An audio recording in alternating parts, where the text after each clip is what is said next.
நம்ம சைடு என்ன போட்டுக்கலாம்? சைடு என்ன கொடுத்துருக்காங்க? 6 சென்டிமீட்டர் கொடுத்துருக்காங்க. அப்போ 6 சென்டிமீட்டர்னு போட்டுக்கணும். ஓகேவா? பெரிமீட்டர் என்னன்னு கேட்குறாங்க. பெரிமீட்டர் என்னன்னு கேட்குறாங்க. அப்போ பெரிமீட்டர் ஆஃப் என்னது? Pentagon. Pentagon equal to 5.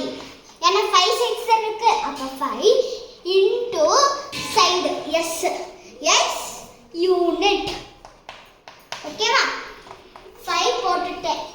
s னா என்ன? s னா சைடு தான். அப்ப சைடு எவ்வளவு கொடுத்திருக்காங்க? 6 cm. அப்ப 6 போட்டுட்டேன். நெக்ஸ்ட் 5 6 எவ்வளோ? 30 cm.